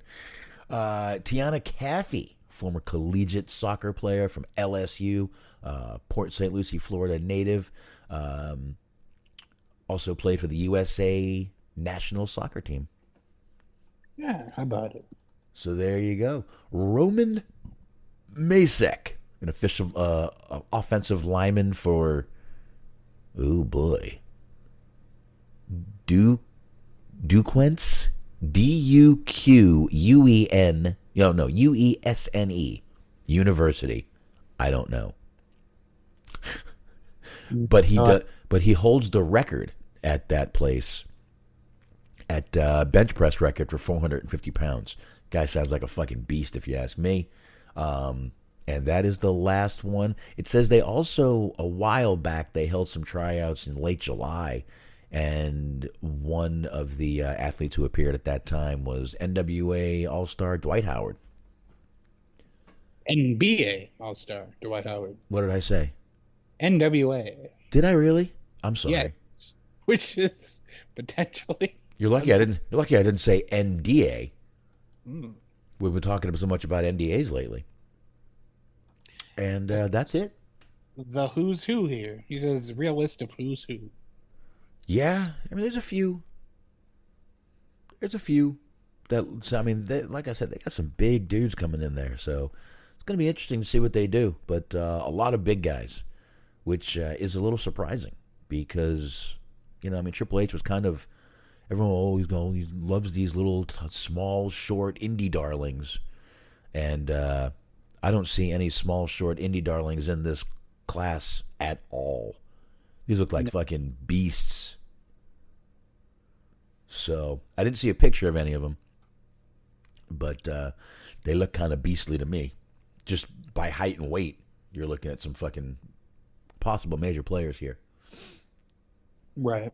So, all right. That's all I got for news. You got anything? Yeah, we got a couple of quick things here. You had mentioned Brandy Rhodes. So Not purposely. From somebody who looks like an alien to somebody who used to pretend to be an alien, Kris Statlander is out through the end of the year. Yeah. AEW Road 2 featured Statlander talking about her injury, which took place prior to a live edition of Rampage on August 5th against Sierra. She explained that the injury to her right knee took place after landing a big boot. I actually saw this. It sucks. She hit the big boot and then just like immediately went down and then made the quick pin, and then that was it. Anyways, after getting an MRI, I've completely torn ACL. My lateral meniscus is torn, and there is a lateral impaction fractures in my tibial and femoral heads that are more of a bruise, but technically a broken leg. That was a mouthful. Statlander said some recovery time is about 6 to 8 months post-operation. She added that initially she hoped that it was just a meniscus tear. We all hope it's a meniscus tear, but once her ACL was completely torn, she knew she'd be out for a long time. Whenever my return is, I'm ready to feel it in the crowd, so thank you all for supporting me through this time, she said. Statlander previously tore the ACL in her left knee in 2020. Sometimes when I'm live for a show, I feel it in the crowd too. Yeah. I do. And then I look around to make sure no one saw me do it. Well, that's filling up the crowd. That's a little different. I'm not going Lexar on you guys, right? Old school. There you go. Real old school. Oh, shit. But anyway. All right. Yeah, it sucks for her, man, because she was just come back, just completely, kind of renewed her whole look. And then, bam, hurt. And I mean, not only just redid her whole look, then not just the makeover, but she had trimmed down, she had gotten lean, she had gotten muscular, and she just, bad luck, obviously. Yeah, I mean it's both knees now, tearing the ACL. Yeah, yeah, and I think she said, well, she said the ACL and the meniscus was torn, right? After getting MRI, completely torn the ACL. My lateral meniscus is torn. That's right. Yeah. Yeah. And there are lateral impact fractures in my tibial and femoral heads. Ooh. Yeah. You want to take good care of your femoral head. Yeah. And your lateral ones too. Mm-hmm. Not even sure what the hell they are, but I would assume you should take care of them. All right. So the obvious question is, was she trained by Kevin Nash? Boom. No, she would have torn quads. Yeah, but I don't know anybody else who tore their ACL. So there you go. But yeah, that does suck. Left knee 2020, and then the right knee a couple weeks ago at this point, August 5th. Yeah. It's like I said, it's just awful. She was just getting a little bit of a momentum kick going. And then bam, something like this happens. It sucks. Yeah. What else? What else? In the AEW realm of things, and then we get to talking about AEW. Wrestlers from AEW are expected to take part in Wrestle Kingdom next year. I hope everybody was sitting down for that one. Our own Dave Meltzer noted on Wrestling Observer, I picked the story while I'm making fun, that plans are in place for AEW talent to be featured on the show. Quote, I don't know how many, but I have in fact, I added those, and I have in fact been told of certain plans for AEW wrestlers on Wrestle Kingdom, Meltzer said on the show. The first night of Wrestle Kingdom 17 will likely be scheduled for January 4th, since it always is. The date falls on Wednesday next year, when AEW normally runs live episodes of Dynamite. Meltzer does not believe the promotion will pre-tape its shows that week, however. Quote, I have no idea that they are going to tape 2 weeks ahead. I'm going to guess that they won't. I think they're going to go live, but there are plans for certain AEW guys to be at the Tokyo Dome show. Yes. So there you go. Meltzer doesn't know when or where or who or what or why, but there will be AEW wrestlers at Wrestle Kingdom. Maybe. We'll see. It's a couple months away. It's a year. It's like a fucking year. I mean, why even, not a year away, but I mean, why even say this now? Essentially. It's January. We're in August now, about 5 months. But yeah, I don't know. Unbelievable, man. That's crazy. But it gives you something to look forward to. I think the reason they're talking about Wrestle Kingdom now is they just wrapped up the G1. I won't spoil it for anybody, but the winner of the G1 gets the world title match at Wrestle Kingdom. So right. That's why we're talking Wrestle Kingdom in August when it's in January, I suppose. I guess that makes sense then. Yeah. All right. Well, good. So you may or may not see AEW wrestlers next year. You may or may not. Versus Okada. It's set it in stone.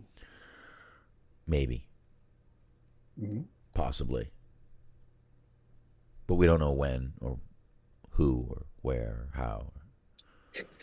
Fucking QT Marshall versus like Shingo Takagi or something. It'd be great if they said like their worst fucking wrestlers. Dr. Luther. Oh, God. Oh, boy. All right. I would pay money if it was just like Dr. Luther like genuinely getting beaten up by Minoru Suzuki. It's just him and Serpentico doing every match. Mm-hmm. The entire card. Yes. Just getting killed. I like it. Oh, shit. All right.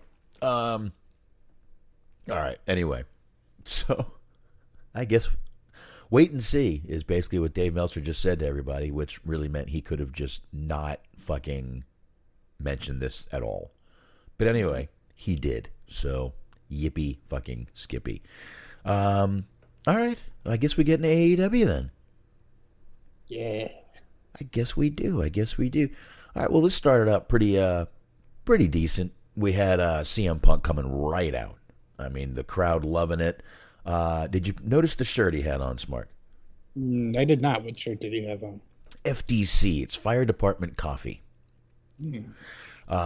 I follow a page on Facebook called Firehouse Chronicles. No, I forget what it is.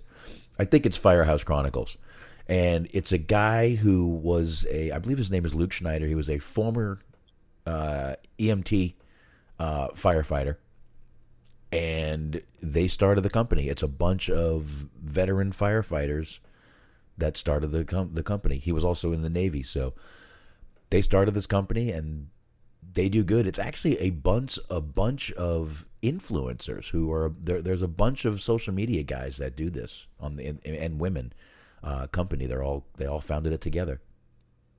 Pretty cool. Actually, it's Fire Department Chronicles. Check it out. It's hilarious. Basically, what the guy does is he'll like show you situations. Like even on TV, he'll show you situations and go, "Let me tell you why that won't work," and he will.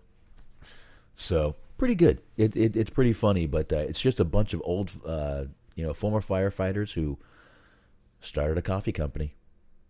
Yes. So, but he had a FDC fire department coffee shirt on. I thought it was pretty cool. And then Punk just basically went out there and shit on everyone. I don't know how else to say it. He was just shitting on everyone. He shit on Paige. He shit on Moxley. He shit on Eddie Kingston, I think. The guy, he was just shitting on everybody. As one does. Oh, of course. But Punk was pretty good here, man. Crowd was fucking loving every bit of it. And then finally, after he shit-talked Moxley too much, Moxley comes out. And the crowd was loving that too. But this was a pretty good little thing. Eventually it turned into a pull-apart with these guys, which even went into the middle of the show. They went back out there again. But I thought it was a pretty good pull-apart. The only thing that kept catching my eye was that one dude who had the like porn mustache and white hair. Yeah, I saw him too. How could you not? He was probably the most noticeable dude out there, and all the other guys were just big, beefy, same guys you'd see anywhere. Yeah, they hired the most nondescript and the most script person simultaneously. Yeah, I don't know who that one guy was, but I'll tell you what, he definitely stood out of that whole crowd. He wasn't the biggest, he wasn't the smallest, his hair stood out. Yeah, so it was just pretty odd to see that. And I don't know, but I thought it was a good pull apart. Like I said, they got away from it a couple times, kept going after each other. Moxley just standing on the ropes, jumping down at him. Good kickoff segment. What do you think? Yeah, I liked it. I thought it was pretty good. Like you were talking about the guy with the blonde hair, it was super fucking noticeable. Yeah. Punk came out and does what all faces do and just makes fun of everybody in the company. That's always fun. Well, Punk's that tweener, don't forget. Yeah. Oh, he would very much not like you to say that. Oh, I know. Because there's a video online, I don't know if it's still online or if it got taken down, of him describing his one match in CZW. He's working with Justice Payne. He asked Justice Payne, brother of Nick Cage, who passed away, if he was face or a heel, and he said that he was kind of like a tweener, you know. And Punk said, "No, I don't know. That's stupid. You're either a bad guy or a good guy." Okay, Punk. Meanwhile, Punk has turned into like a fucking Stone Cold who tries to be the bad guy, but the crowd loves him so much he's not allowed. But anyway, you know, I'm sure he said that when he was younger. So as you grow, I guess this is what happens. You kind of eat your words at one point in your life.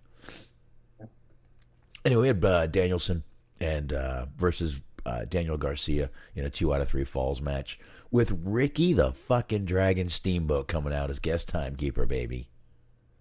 Fucking loved it. I loved it. This was a really good match. It was about 20 minutes. Took most of the hour after the Punk segment. Right. Yeah. But a really, really good match between these two guys. It was it was brutal. Yeah, Bryan Danielson bleeding a little bit. Not too bad. It wasn't like Moxley bad.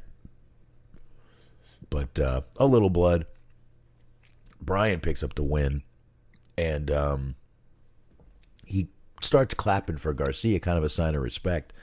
Bryan goes to hold out his hand, so obviously, to hold it out to shake for Garcia. Garcia goes to do it, and right then, I do have to say it was a little.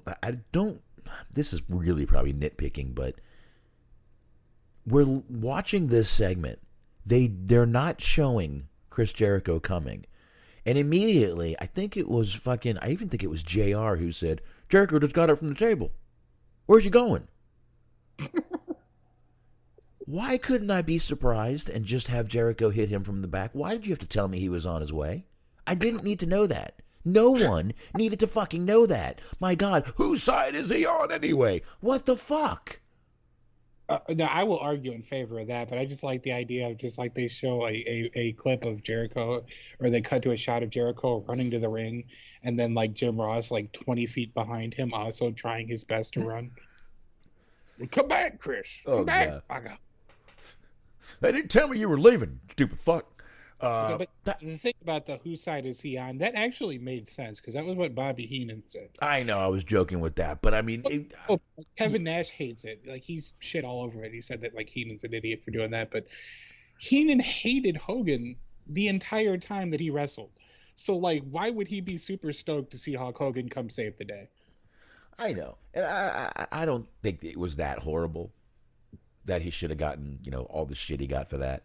Because he did. Heenan got a lot of shit for that for a lot of years. And I don't think he should have gotten that. But I get it. But this, I did not need to know that Jericho got up. You know when I needed to know Jericho got up? When he hit Garcia or Bryan Danielson. That's when I would have been fine with it. It would have been a great surprise. I wouldn't have known. The second you said Jericho got up from his seat, well, now I'm waiting for him to come hit fucking... Now I know what's going to happen.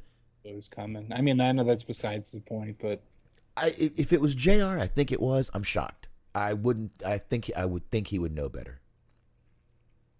I would think he would know better than to do that, but he might have just been in the moment. What are you going to do? Yeah, who knows?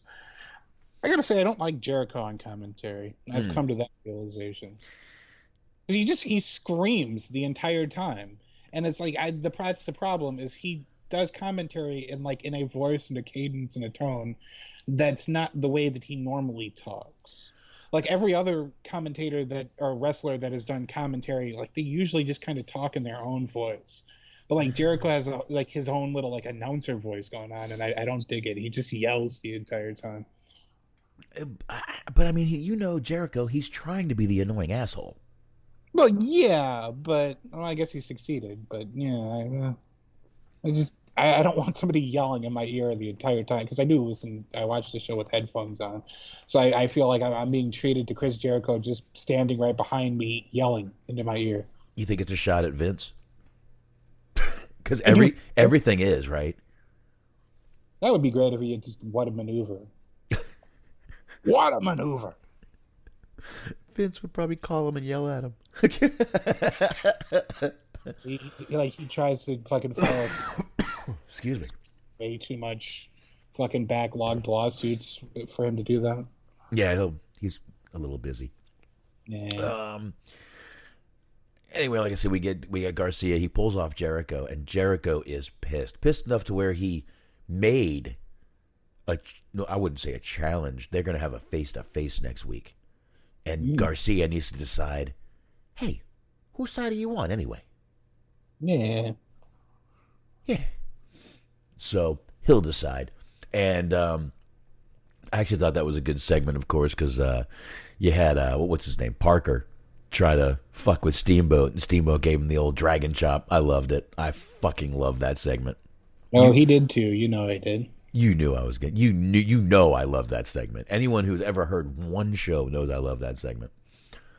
But yeah, great little segment right there. But after that, we had Lee and Swerve. They're backstage with Private Party, which I almost forgot they were hired there. I almost forgot they worked there, didn't you?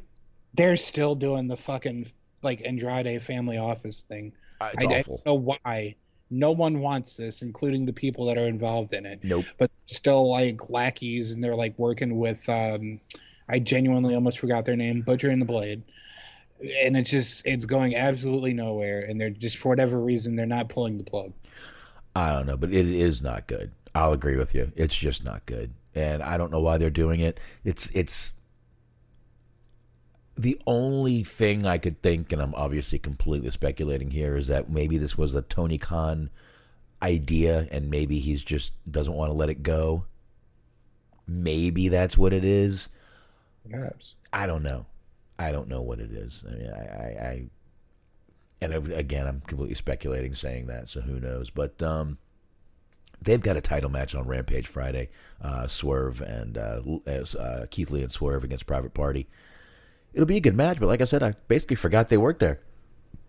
So you don't think they're going to shock the world? No. No. Okay. Well, I'll be there with bells on Friday night at probably 10 o'clock. Don't put them on too tight. I dare not. Okay. Just worried about you. No. Strapping bells to your body. Be careful, buddy. Okay. Okay. We had...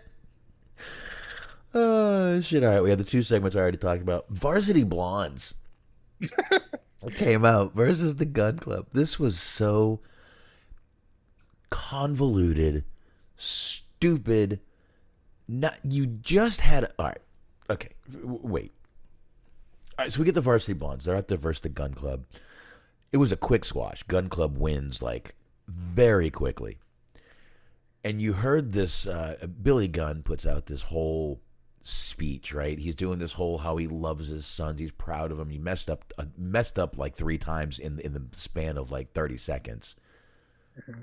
But you almost knew, all right, this doesn't get gushy without something happening. We all know wrestling. We've watched this before. We know what's going to happen here.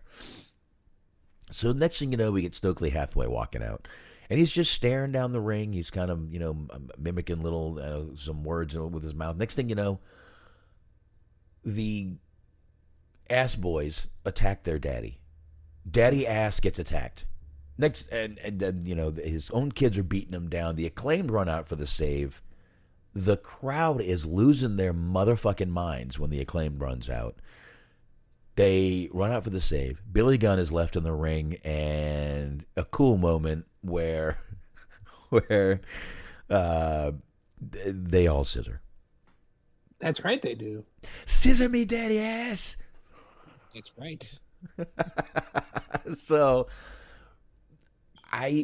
this makes 0 sense, by the way. I just want everyone to realize this. It kind of does, but it's... no, they just did a whole makeup thing like a month ago. Now they're doing the breakup thing. Breakup. This is family. Family doesn't fucking fall out of favor this fast with each other. Some families. You know what? I kind of cancel that last sentence. Yeah. Families like they're trying to be wouldn't turn this fast on each other. But I guess on Rampage, Stokely Hathaway was kind of talking to one of the sons anyway, and I guess that's where this all came from. But the crowd was all there for the scissoring, and I thought that was a cool moment. Yeah, everyone loves a good scissoring. Absolutely. Being there, watching, whatever, however you enjoy your scissoring. We had Death Triangle after that. They're backstage. We get Pac talking. Didn't understand a word he said. You stole my joke. I was going to say that they let the person who speaks English the worst cut the promo. That's saying something for that group. But it's like, isn't that why they have Alex Abrahantes? He's supposed to speak for you and you alone. I understand Pentagon. He speaks English and then he swears in Spanish. That's what he does. Even Alex Abrahantes is going, I can't understand him either. What the fuck are you talking about? ¿Por qué? Sí. Okay. No, I don't know what he's saying. I understood some of it. Basically, you're all in trouble. Blah, blah, blah. Come get my All-American Championship. Blah, blah, blah. We do this with both of the Welsh people. Because I made this joke every time we would talk about a Nikki Cross promo. But Nikki Cross, I would actually attempt to try to understand. For some reason, him, I'm just like, meh. I'll just catch the words you say, and I'll just go to AEW on TV later and figure out what you said for real. Basically, he went ahead and told Will Ospreay that he's not the best British wrestler, UK wrestler, whatever the fuck it is that they're disputing, that he is, that they're going to find out next week. Which I wish I would have paid more attention to this promo, because I spent the rest of the show waiting for that match, and I completely did not pay attention to the fact that it was going to happen next week. Well, now you know. Yep. And knowing is half the battle. That's right. G.I. Joe. Next we had Killin King? Kylin? Kylin or Killin? Kylin? Kylin King. Versus Tony Storm. Honestly, I missed this match. I missed it too, in the sense that, I miss it. No, my wife had just gotten home and had fast food, so I was eating during this match. Yeah, they put over how Kylin King is 6'1", which is tall for a lady. How about?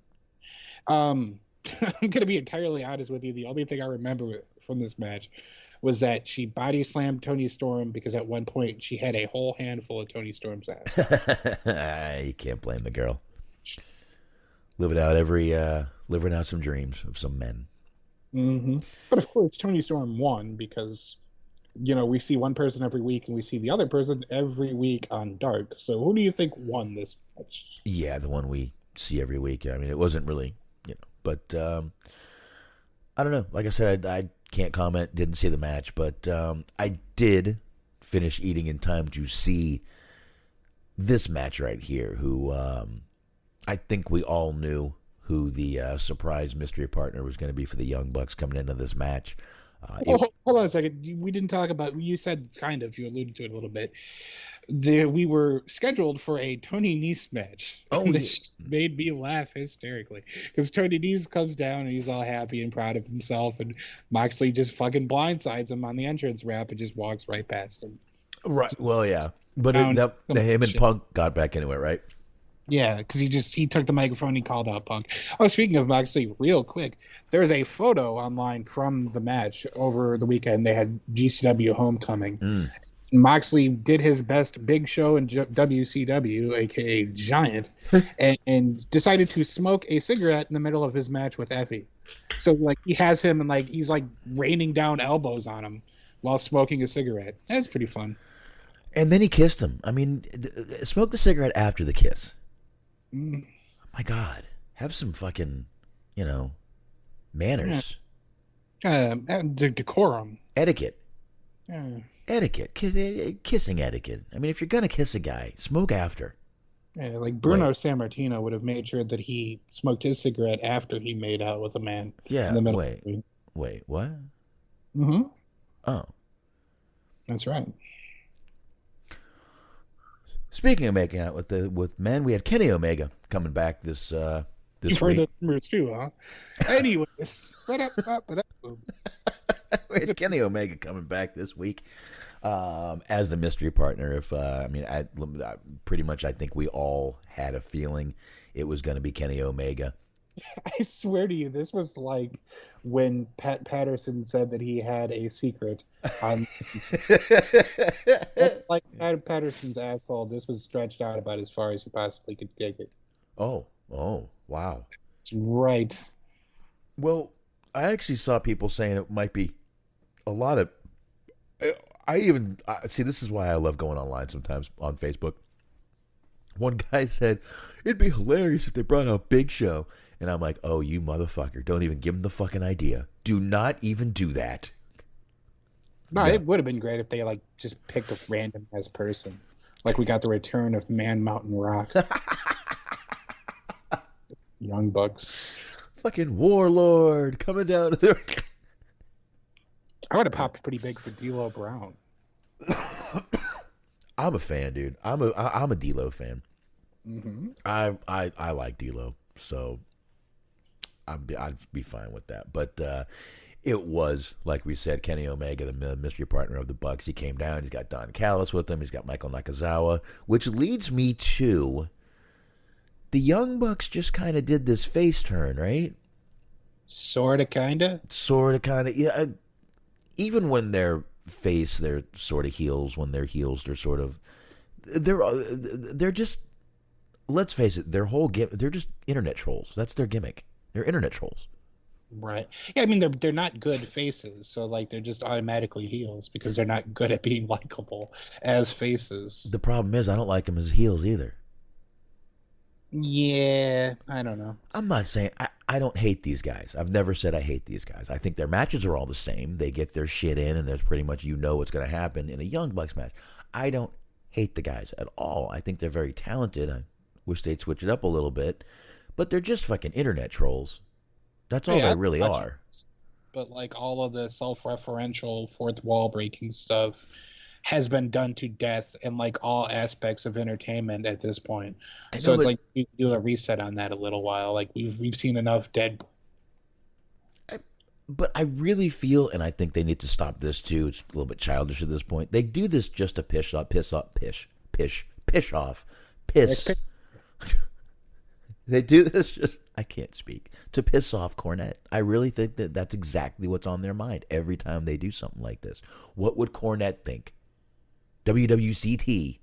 What would Cornette think?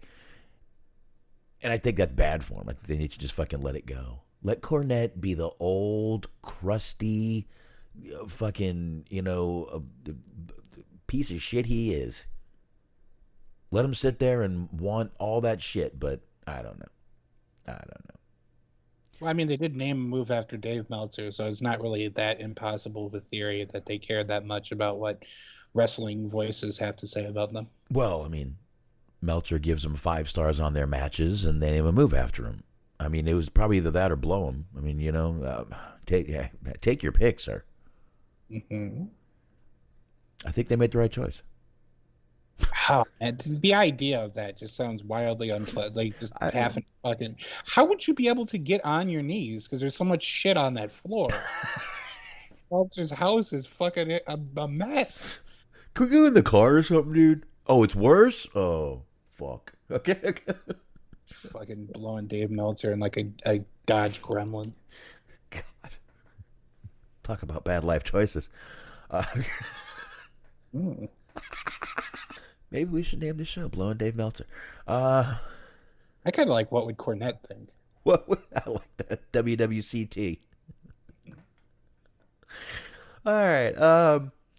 Okay. Like I said, he came down, but it like I said, the Bucks did just have, whether we give a shit about it or not, this sort of face turn. So how do you come out there with Don Callis, who just... I thought too.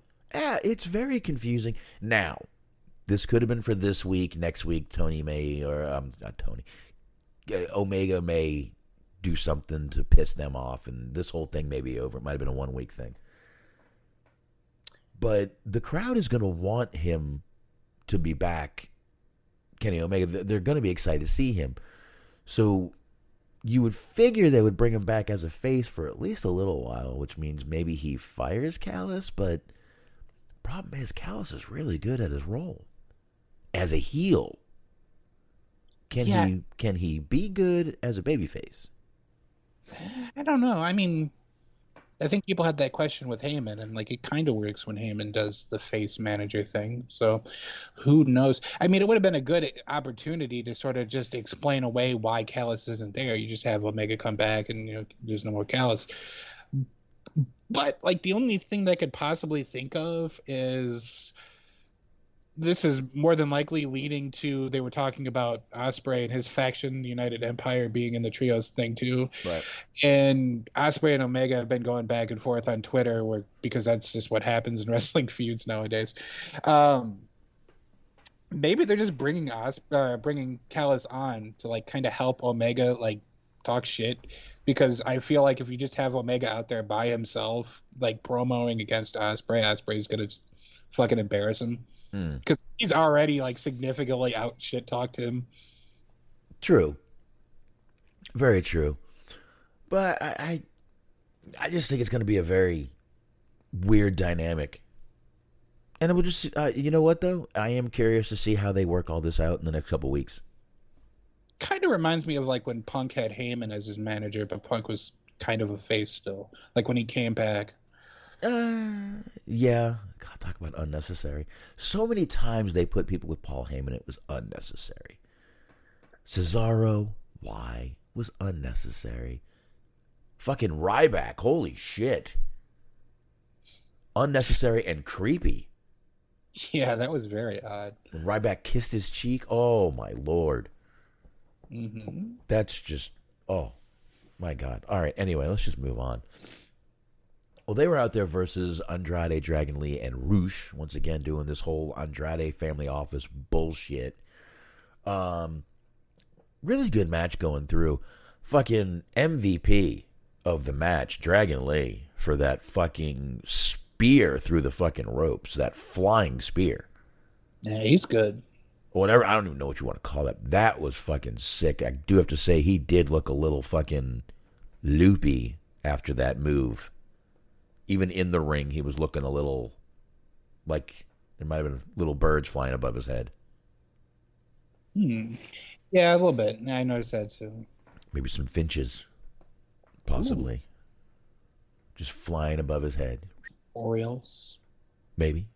Can only name a couple of birds. We're reaching our end here. Robin, finch, yeah. Oriole.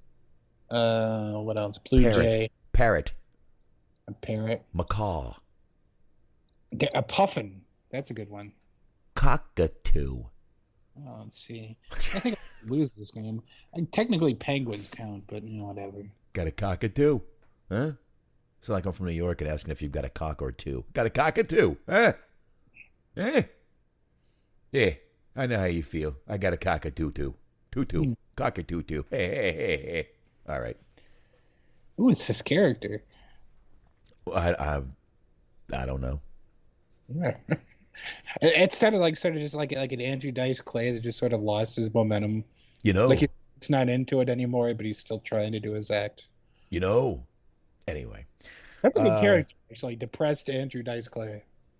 All right. Got King of Huaco Mundo in here. Can't wait for Mox versus Punk. It's going to be a bloodbath for sure.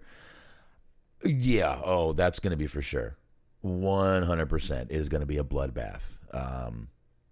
And I believe the same thing. I think, that brings me to a point. They're actually doing this match next week with these two. And I saw so many people, as soon as I saw that on Facebook, why would they give this match away? Why would they give this match away? Not wait for All Out. Because I think they're going to get MJF coming out next week, if they're smart. And then we get set up for MJF coming back, and we get set up for MJF versus Punk. There was no reason to do MJF versus Moxley. You've got to do MJF versus Punk.